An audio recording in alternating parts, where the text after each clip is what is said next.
Pessoal, o argumento evolucionista contra o naturalismo formulado por Alvin Plantinga sustenta que se o naturalismo materialista é verdadeiro, então nossas capacidades cognitivas são um produto exclusivo de processos evolutivos cegos, direcionados apenas para a sobrevivência e não para a busca da verdade.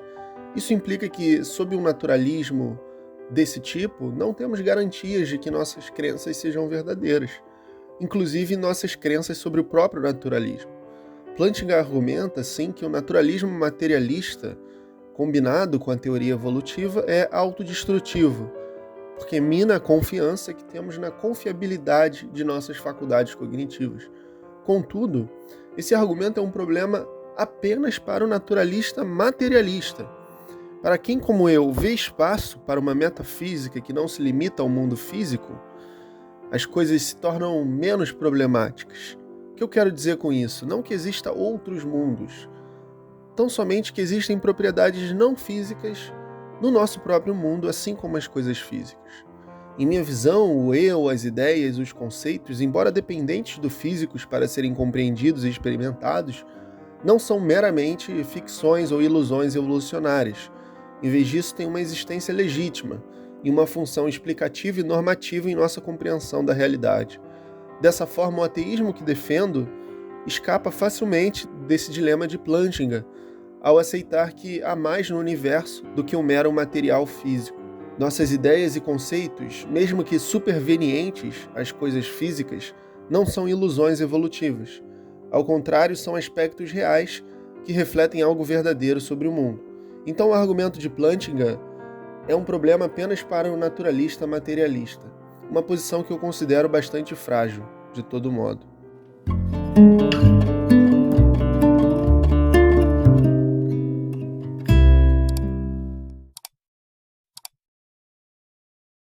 No caso do Alvin Plantinga, ele está agora com 90 e poucos anos, tem uma carreira acadêmica laureada, coroada, mas ele abraçou a visão de querer restabelecer o debate sobre Deus no meio acadêmico. Quando ele se formou pela Universidade de Yale, teve seu doutorado, quem falasse em Deus sofria uma excomunhão, só que era excomunhão acadêmica, ele era ridicularizado.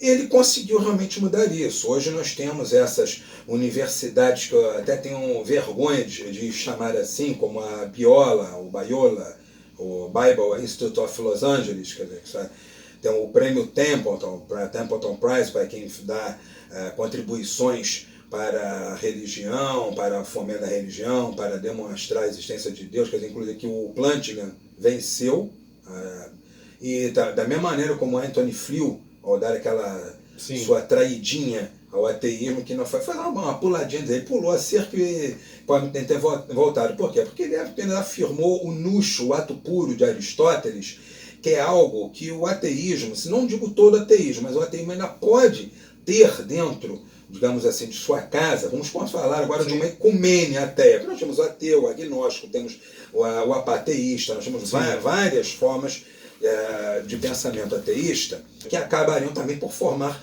uma ecumene para nós. E dentro desse meio nós podemos ter um ateu aristotélico que aceitasse realmente a ideia de um princípio que não fosse pessoal, que para Aristóteles o universo é eterno. Então isso tira o ato criador. Mas que a existência do universo se deveria a um nous, a um princípio motor, que fala que movimento é uma coisa. Movimento é aquilo que faz uma coisa passar da potência ao ato. E ele imaginava que seria necessário um ato puro.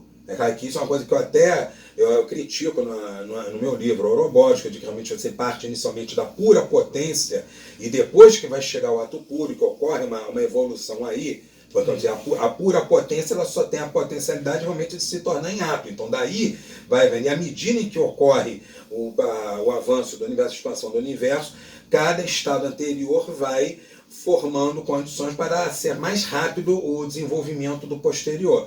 E aí nós temos, por exemplo, até como observamos no outro vídeo, que eu não cheguei até a desenvolver, nós temos que pensar o seguinte: existem considerações constantes do universo, as leis físicas que o Plantinga vai criticar quanto ao naturalismo, que é um universo regido por leis.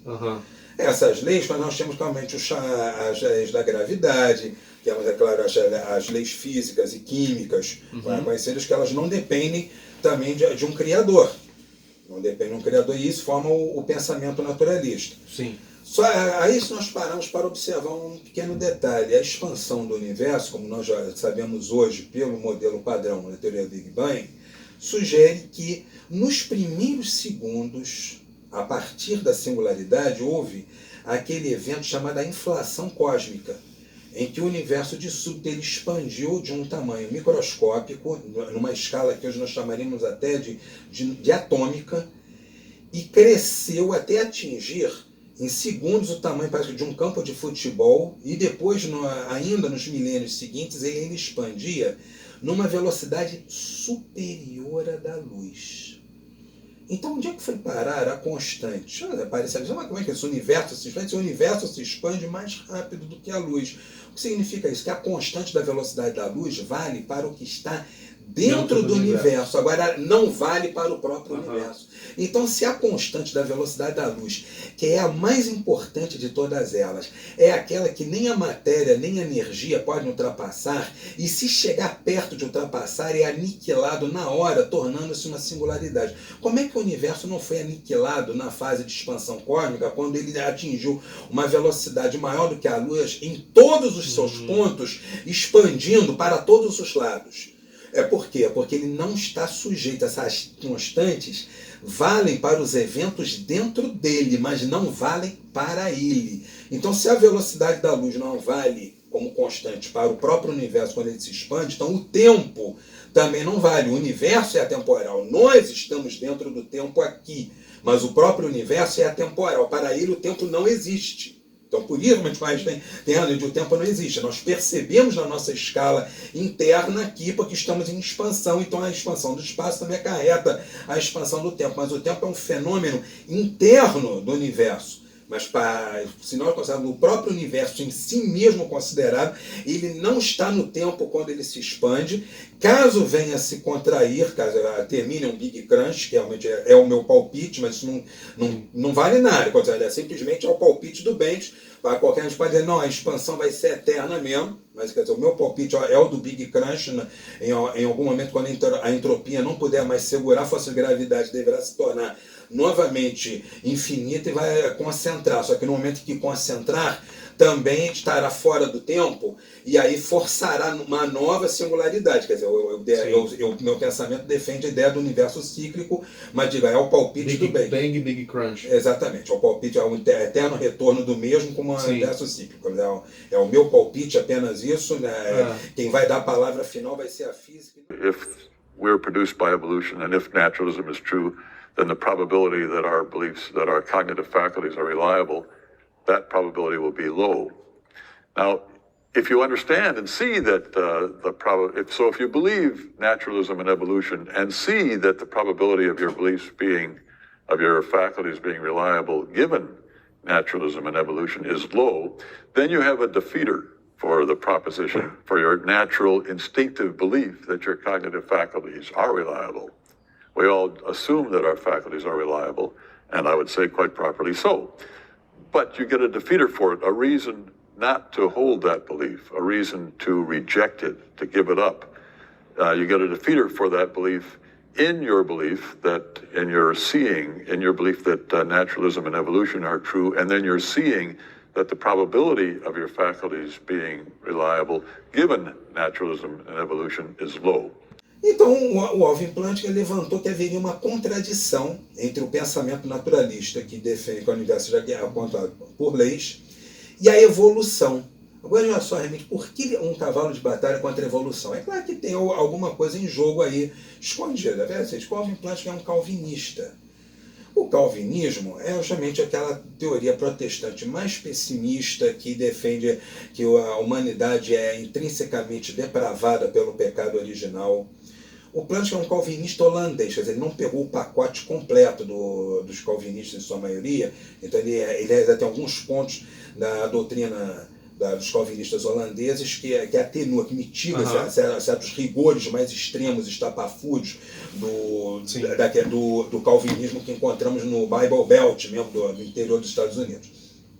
Não, quer dizer, o Plantinga ainda é um calvinista que pensa também, além disso, não só por ser um calvinista holandês, que os calvinistas holandeses são estúpidos, mas ele pelo menos já tem um meio que veio que já facilita, talvez que já mitiga um pouco a formação que ele tem, todo aquele pessimismo horrendo da doutrina calvinista, que gerou até aquela tira em quadrinhos que todos nós aqui estamos na faixa dos 40 por 50 anos conhecendo o Calvin e Haroldo, que na verdade é Calvin and Hobbes, quer dizer, realmente o Calvino, que era o pessimista teológico, e o Thomas Hobbes, que é o pessimista filosófico, de que homo homini lupus, o homem é o lobo do homem.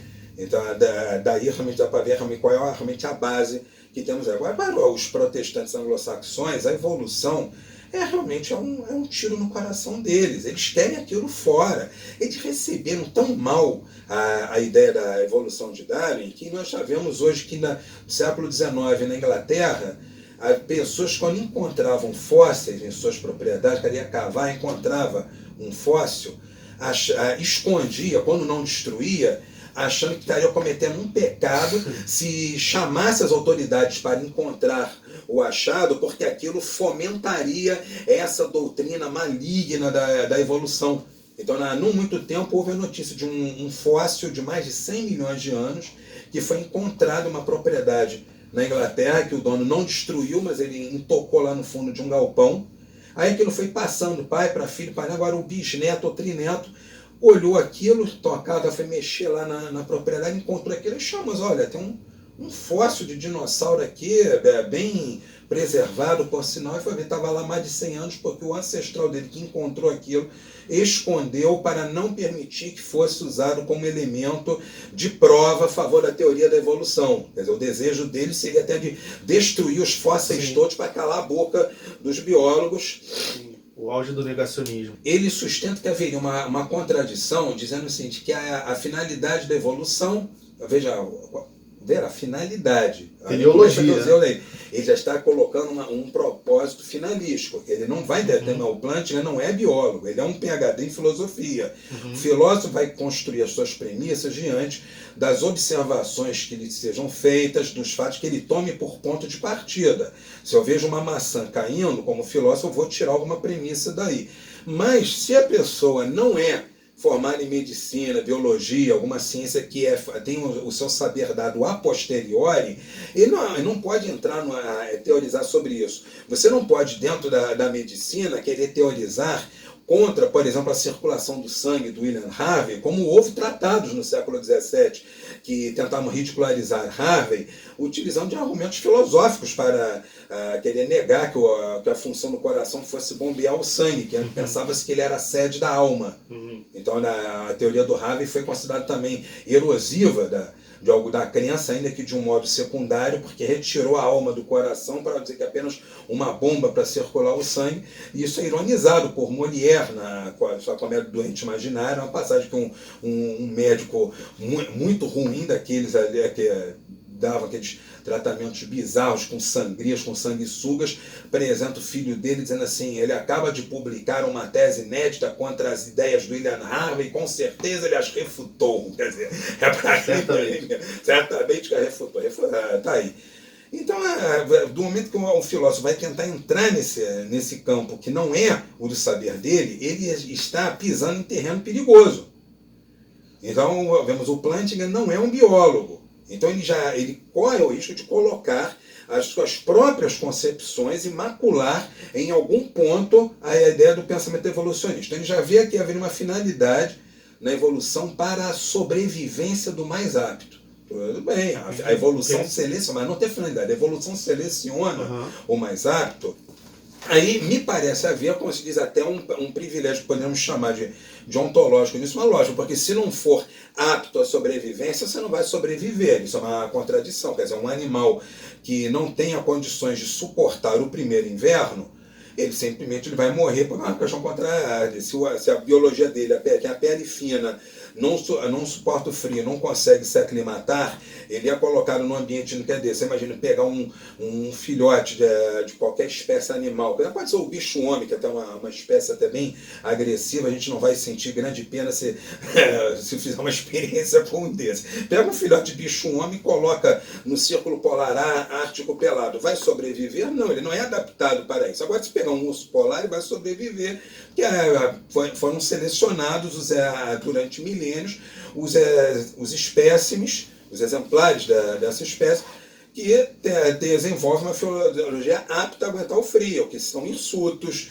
que tem uma extensa camada adiposa, então ali realmente é adequado a ele. Agora, se trouxer um urso polar aqui para o Brasil, ele não vai se adaptar também, não vai aguentar o calor e vai morrer de desidratação. Eu sentiria talvez mais pena pela morte do urso polar do que pela do homem, dependendo de quem for o exemplar da espécie do bicho-homem, que alguns até mereciam ser abandonados lá. Já os ursos polares, esses eu espero que continuem vivendo muito bem. Aí o Plantinga ele quer então dizer que haveria um pequeno problema de ordem epistêmico, que na verdade ele não é epistêmico, isso é moral. E de que do momento em que a evolução seleciona para o mais apto, para selecionar o mais apto, valeria tudo. Isso também já é um outro exagero, não é na base do vale tudo. É simplesmente isso, quem é apto vai sobreviver, porque é o meio dele, que é onde ele está, ele vai suportar, vai sobreviver. Mas não é uma questão de um vale tudo.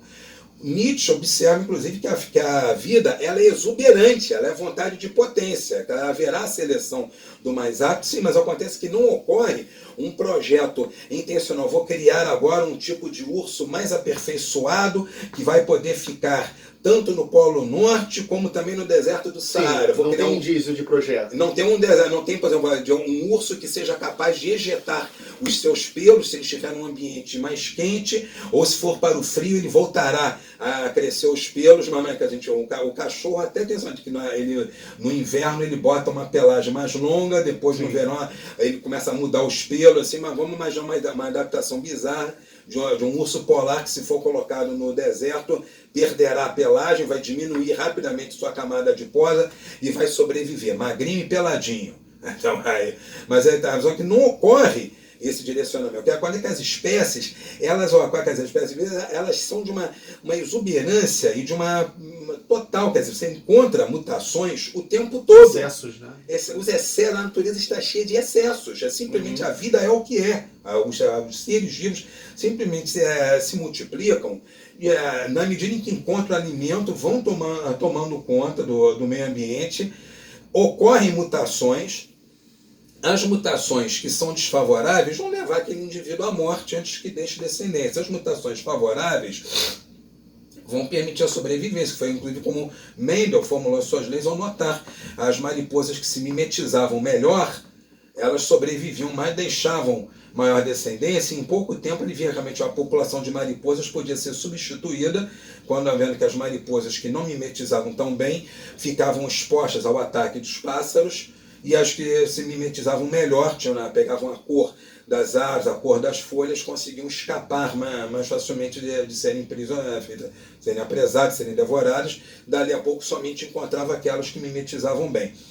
Então não existe então esse direcionamento de querer aperfeiçoar como uma linha do tempo, como se estivesse falando da evolução do carro, desde quando o carro Benz fez até os motores elétricos da Tesla. Você não tem, você está acostumado a pensar talvez já naquela linha evolutiva, que é aquela já caminhada do homem ali, você pega o Australopithecus, Homo erectus, Homo habilis, mas acontece que essa linha que nós vemos ali, ela é reducionista. Nós encontramos, na verdade, a humanidade foi muito mais do que isso. Além desses hominídeos que temos, internamente, cada vez que aparecia um desses antepassados do Homo, eles também tinham as suas mutações, eles tinham suas raças entre eles. Quer dizer, hoje nós falamos em 3 raças. Agora, sabe lá entre os Australopithecus como é que eles notariam as diferenças entre seus agrupamentos?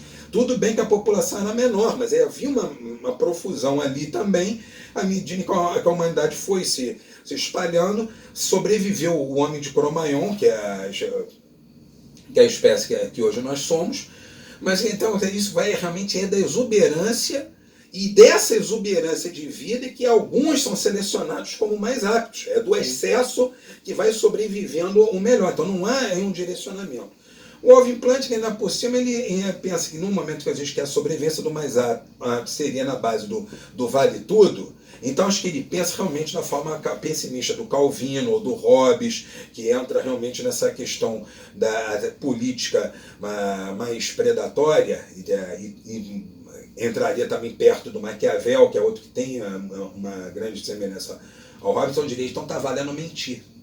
Então nós teríamos uma evolução que mente, uma evolução que poderia prover os seres de crenças falsas, desde que elas sejam aptas a garantir a sobrevivência. Então, não é bem isso. O que o Nietzsche observa, por exemplo, no Crepúsculo dos Dias, ele tem um aforismo onde ele diz que uma espécie que seja mais intelectual reflexiva, que demore mais a captar o que está acontecendo ao redor, vai ser alvo dos predadores.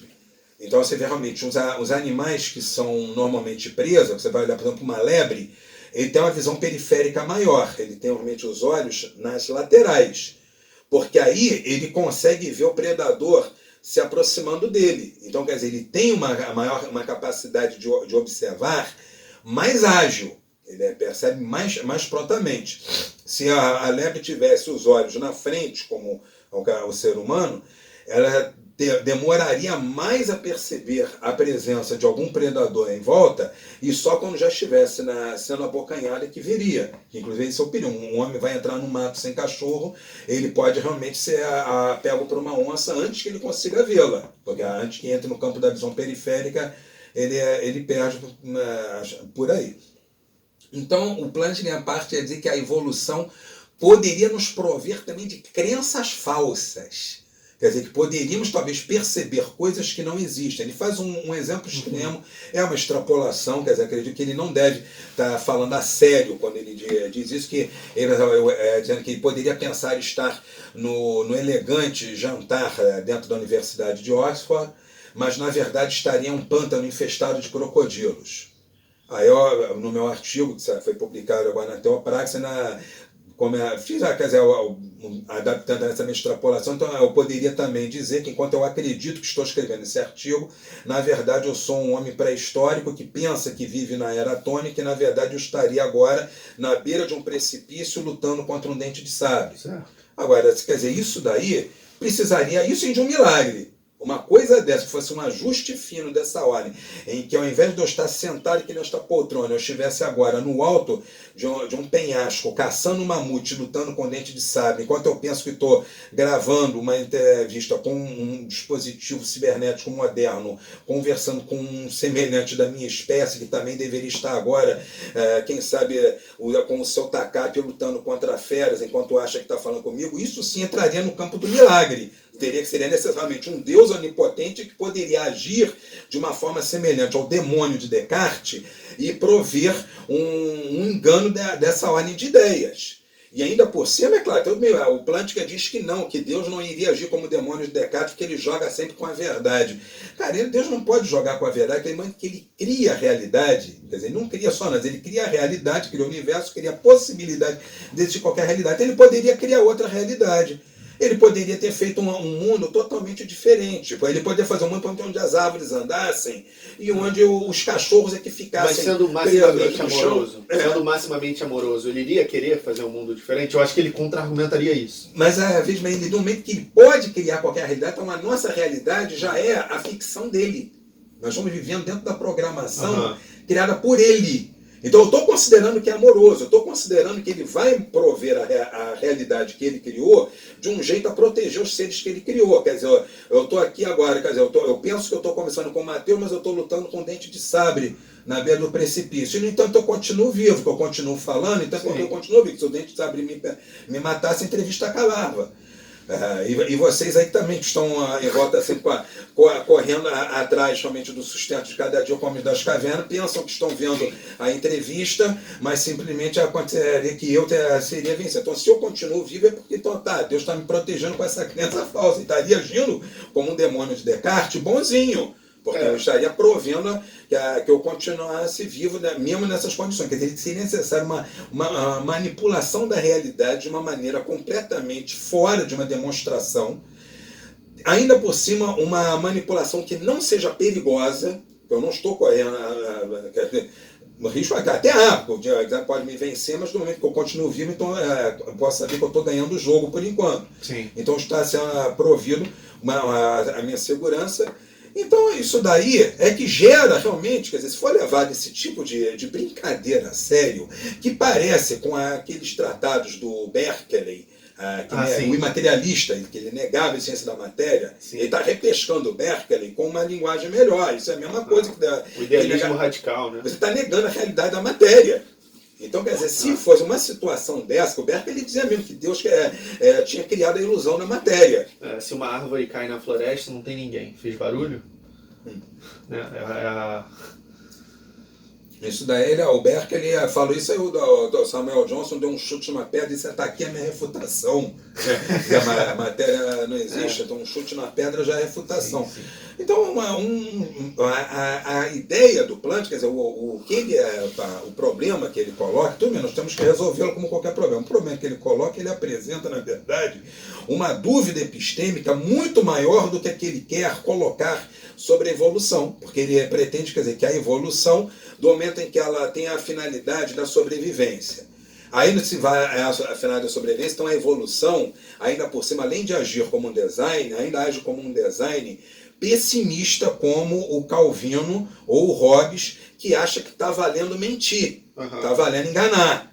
Que vale tudo. Você vai para saber só, então a evolução está agindo como realmente um Macbeth, como um Maquiavel, quer dizer, como um Condottieri da Renascença, que está valendo qualquer estratégia para conseguir o seu objetivo. Vale enganar, vale trair, vale mentir, vale tudo. E o naturalismo não concorda com isso. Então, com isso ele está atacando o naturalismo, dizendo que o naturalismo não leva a evolução para as suas consequências verdadeiras. Ele diz que, na verdade, que o pensamento naturalista ele é autorrefutável. Porque do momento em que a evolução nos proveria crenças falsas, então a nossa própria crença no naturalismo poderia ser falsa. Tá, e ele não aceita a evolução, em última análise, ou ele aceita e consegue encaixar a evolução? Olha, o que ele pensa da evolução, não tenho certeza. Eu acredito que lá, bem ele não deva gostar de Darwin. Claro. Ele não pode atacar isso, porque aí é que ele vai jogar a reputação dele no lixo. Mas agora, vemos também a Igreja Católica aceita a evolução deslocando a causalidade. Assim, não, os seres não são criados milagrosamente num estalo. Aquela narrativa do Gênesis não é literal, o catolicismo tem hoje a sua defesa hoje, de dizer que já foi lá atrás, mas realmente não houve realmente uma guerra muito longa. O catolicismo rendeu logo. Inicialmente, quando Darwin saiu, é claro, a Igreja Católica não gostou.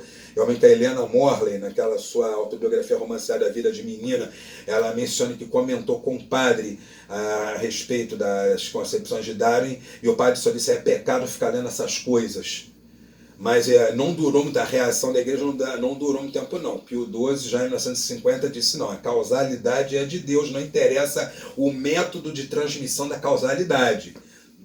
Salvou o seu lado, quer dizer, vemos aí realmente que essa santa e pecadora, essa puta santa que é a Igreja Católica, ela sabe o momento certo de retirar a aposta quando vê que o jogo se torna perigoso para ela. Se continuasse insistindo que evolução não existe, hoje os católicos estariam ridicularizados como esses protestantes que fazem os parques temáticos da Arca de Noé, que querem esses literalistas bíblicos, fundamentalistas, que servem mais, como se diz, para a gente poder desconstruir o nosso dia e poder fazer um monte de troço em meme deles, porque é só para isso que eles servem. A proposta de quem nega a evolução não é séria. Então a Igreja Católica salvou a face, evitou a ameaça à face, dizendo que o método de transmissão da causalidade não importa, que quem criou o universo é Deus e quem criou o universo é Deus. Então a Igreja Católica recua um pouco para o campo deísta do Deus relojoeiro, e lava as mãos de como funciona a geração da vida na Terra e como as espécies evoluem. Quer dizer, botou a coisa dessa forma. Quer dizer, o deísmo acaba, em algum momento, ele pode se tornar também uma dessas febrículas que vão dificultar ainda mais, em algum momento, a erradicar por completo o pensamento religioso, quer dizer, mas parece que vai ser a última coisa a ser quebrada. Então, o Alvin Plantinga, ele tem essa ideia que eu não tenho certeza de que ele realmente vai chegar ao extremo de negar a evolução. Não tenho, mas tenho a impressão que não.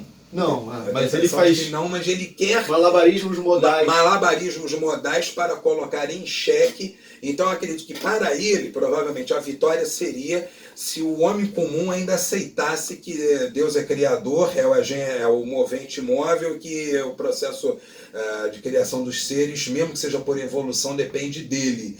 Que ele realmente sustenta um sensus divinitatis, que Deus programaria como uma crença básica, uma crença apropriadamente básica, a ideia de Deus. Quer dizer, ele quer dizer que isso é inato, quer dizer, ele está indo para o inatismo, e nesse momento que Deus programasse, ele tiraria também a nossa liberdade de não crer nele. Então, quer dizer, não haveria o ateu puro, como aquela disputa que veio realmente o Bertrand Russell quanto à questão de haver ateus puros. Então, quer dizer, o Leandro Carnal, quando diz eu gostaria de crer, mas não consigo, ele estaria mentindo. Então, quer dizer, afinal, o Leandro Carnal tem ou não tem sensus divinitatis? Ele mente quando diz que não consegue crer, que gostaria de crer? E tem muitos ateus assim, que querem crer, me dá alguma coisa, mas não vem nada. Exato. Então a ideia do sensus divinitatis é que é um inatismo, mais uma aproximação com as ideias de Descartes, quer dizer, não só o demônio de Descartes, mas também a ideia inata. Agora, se houvesse essa ideia inata, aí mesmo que fosse um Deus existente que nos coloca uma ideia inata da existência dele, ele está nos manipulando. Ainda que ele seja bondoso e amoroso, ele retirou a nossa liberdade de descobrir por nós mesmos se ele existe, mas a existência dele não seria manifesta pela necessidade que o universo tem que ter uma causa? Não seria uma coisa tão evidente que tornaria o ateísmo algo filosoficamente impossível, como se dizia na Idade Média? Que seria absurdo, né, não crer em Deus porque o universo precisa de um agente motor primeiro? Então, por aí, se Deus existisse, não precisaria incutir um senso divinitatis, porque isso já seria evidente pela nossa própria existência, quando ao contrário, eu penso que a nossa existência é que torna impossível um ser infinito, porque a definição de Deus na teologia católica é justamente essa, de ser infinito, que tem a existência por essência. Então, quer dizer, ele que seria a existência ilimitada, é um ser total, embora de ordem diferente da nossa, mas ele sendo ilimitado, temos um problema, quer dizer, a nossa existência aqui, eu sou também um ser de uma outra ordem, mas então quer dizer que Deus não é eu, e eu também não sou Deus, então nós temos duas ordens de ser diferentes. Então quer dizer, na verdade, eu seria não ser para Deus, e Deus é não ser para mim. Então, quer dizer, a minha própria existência já torna impossível a existência de um ser infinito. Pela mesma forma como Santo Tomás, como acho que também Kant, diz que não é possível haver dois deuses, porque duas substâncias infinitas, simplesmente, ou uma teria algo que a outra não tem, nenhuma delas seria infinitas, então já não seria infinito, ela simplesmente se absorveria. Então, quer dizer, diante do infinito é necessário que somente possa haver um único Deus. Mas eu vou mais além. Tudo bem, vamos diminuir um pouco o tamanho do segundo Deus. Nós temos um ser infinito e um demiurgo. E um demiurgo. Vamos diminuir. Então já tornaria impossível também, mesmo um demiurgo. Aí vamos diminuir o demiurgo e chegar no homem. Então, quer dizer, a existência do ser do homem já conflita com o ser do infinito de Deus. Então aí nós vamos chegar ao... A menos que o homem tivesse inscrito nele. Se você entrar realmente na doutrina do Spinoza, no ateísmo, a cabala judaica com o seu tzum, mas o cristianismo não, porque quando eu digo ergo sum, ergo Deus não és. Isso daí vai matar o conceito de ser infinito do cristianismo, de um Deus infinito, de uma outra ordem de ser. Mas, velho, uma outra ordem de ser não poderia permitir que existisse outras ordens de ser. A nossa existência já é um problema ontológico para ele. Não para o Deus no judaísmo, ou melhor, dentro da cabala luriânica, que nem qualquer cabala, que tem a ideia do tzum, quer dizer que Deus teria retraído o seu ser para permitir a ocorrência do universo. Só que, como diz, o judaísmo vai bem com o panteísmo de Spinoza. Que era judeu, ironicamente. Exatamente. Excomungado. Eles, como sofreu o Herém, e a sua base Deus, Sive Natura, ele vem realmente da própria cabala hebraica, que as palavras Elohim e Hatová têm o mesmo valor numérico. Então daí ele estabeleceu a comparação Então, realmente a filosofia de Spinoza nasce realmente desse estalo que ele teve observando essa comparação dentro da Cabala. E voltando ao Plântica, como é que você concluiu o artigo? Você foi para o Nietzsche e depois? Depois eu vi o seguinte, o Plantinga está abusando de conceitos filosóficos quando ele fala em crença. Então ele vai dizer que realmente que a evolução não necessariamente vai nos prover crenças verdadeiras. Isso remonta, é claro, àqueles diálogos de Platão, como Crítias, como sobre a questão da crença verdadeira justificada. Então, mas aí ele vai dizer que então a evolução vai nos prover crenças. Já partiu para outro ponto que é estranho a biologia. A biologia nós chamamos percepção. Se eu sou um caçador, quer dizer, o ser humano é um animal caçador e tem os olhos na frente, que é para ter a vista focada no animal que ele quer pegar. O animal que é a presa dele não vai atacá-lo. Eu corro atrás do coelho, mas eu não tenho que ter medo que um coelho venha me atacar pelas costas. O coelho é que tem que ter a preocupação de não ser visto pelo homem, então ele tem que ter a visão periférica maior para perceber o homem se aproximando. Isso é percepção. Isso anterior à crença. Isso é anterior à crença. A crença já é um juízo que nós formulamos. A crença é uma adesão ativa a uma relação percebida. Como o Plantinga confunde essas duas coisas? Eu acredito que ele confunde essas coisas. O que eu pude ver da obra dele, ele cometeu uma falácia categorial. Ele está confundindo a percepção com a crença e colocando como se a evolução não tivesse que nos prover crenças verdadeiras e que poderia nos prover crenças falsas se elas fossem melhores para a evolução, da mesma forma como na batalha de Kurukshetra o Krishna achou interessante prover Drona de uma crença falsa, matando um elefante, dizendo que se chamava Ashawata, que era o mesmo nome do filho dele, e espalhou Ashawata morreu, que foi o modo de mentir sem mentir, que foi uma coisa que ele Yudhishthira, que não aceitava a mentira, não gostou disso, mas aí deixou ter curso, porque realmente o elefante chamava Ashawata, a Ashawata morreu. Aí quando Drona recebe a resposta de que a Ashawata morreu, ele acredita, ele é enganado por essa crença falsa, e aí ele se suicida. Aí ele se suicida de desgosto, pensando que o filho dele estava morto, inclusive o filho dele nem podia ser morto. O Ashawata, ele tinha um sinal na testa que lhe permitia jogar raios, que ele tinha um astra, quer dizer, tinha um poder que jogava raios, e ele era imortal também, não podia ser morto, pelo menos não por mãos humanas. Aí o Ashawata sucede o Drona no último dia da batalha de Kurukshetra e ocorre o desastre final. O Ashawata perde, a batalha termina com somente 7 pessoas vivas dos dois lados dos milhões que eram, e o próprio Ashawata é amaldiçoado por Krishna, que o sinal na testa dele é transformado numa ferida purulenta porque ele tentou matar uma mulher grávida no meio da batalha, veja só. Então o Ashawata é uma figura até negativa para os hindus, mas como era realmente o único filho de Drona, então a intenção para virar ao lado interessava derrubar o Drona, que era o chefe, realmente o general, pelo lado dos Kauravas. Então, para que os Pandavas vencessem, foi provida uma crença falsa de que o seu filho tinha morrido, para que o general dos Kauravas se desesperasse e cometesse o suicídio. Então, isso daí, a evolução não funciona desse jeito, cara. A evolução não é um general em combate que vai gerar uma estratégia de simulação. Até os animais até têm a estratégia de simulação. O mimetismo é uma dissimulação que quem tem se esconde, mas a evolução não vai gerar a ideia de dizer que vale mentir para... Ele postula essa teleologia na evolução, sendo que a teleologia na filosofia da biologia é uma coisa muito controversa, né, que ainda é debatida hoje, não é uma coisa... Ele fala em prover de crenças falsas, quer dizer, a evolução poderia nos prover de crenças falsas se isso for melhor para a sobrevivência do mais apto. Quer dizer, isso é uma febrícula que talvez deve dar um espanto muito grande para um anglo-saxão, porque realmente eles ainda têm o pensamento moral. Mesmo aqueles que se tornam ateus ainda costumam guardar muito do ranço moral de origem cristã, como o próprio Richard Dawkins vem dizer, eu sou um ateu cristão cultural. Então, quer dizer, eles ainda guardam não somente, mas ainda a valoração moral vai, quer dizer, então a ideia de mentira, de crença falsa, acaba por gerar realmente uma repulsa a quem foi habituado à moral cristã, que entende realmente de rejeitar a mentira. Só que o Nietzsche observa que o repúdio do cristão à mentira acaba sendo o seu ponto mais fraco, porque é de onde provê a sua refutação. Porque quando o cristão percebe que algo errado não está certo na sua fé, que tem uma mentira aqui, o próprio apego do cristão à verdade vai fazê-lo rejeitar o cristianismo. E aí o cristianismo morre nas suas próprias mãos, que foi o que aconteceu, né? A morte de Deus, pelo menos. Né? Sim, no momento que a gente isso é mentira, eu não posso continuar sustentando uma crença apenas porque é tradicional, porque faz se sentir bem. Eu tenho que ser um homem, encarar, eu sou um homem adulto, encarar, não sou uma criança. Vou encarar que realmente Deus não existe, nós vamos morrer, não haverá sobrevivência de nossa consciência depois da morte. Temos que nos conformar com isso e planejar as nossas vidas aqui sabendo que morreu, acabou.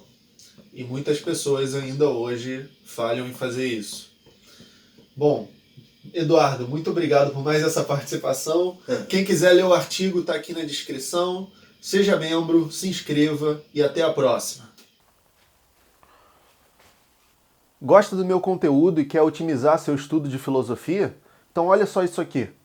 Curso sobre ética, curso sobre estética e filosofia da arte, curso sobre os problemas clássicos da filosofia, curso sobre filosofia da religião, curso sobre introdução à lógica e mais um clube do livro que contempla 16 obras de filosofia ou relevantes para o estudo filosófico e encontros que já aconteceram e que estão ainda para acontecer.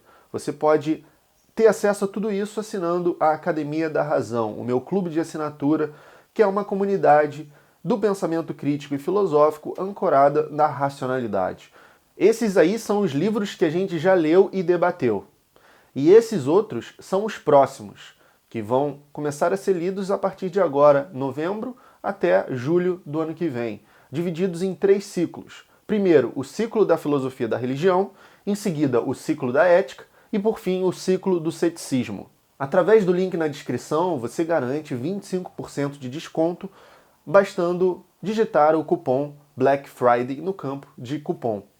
E aí, você também pode parcelar em até 12 vezes e experimentar por 7 dias.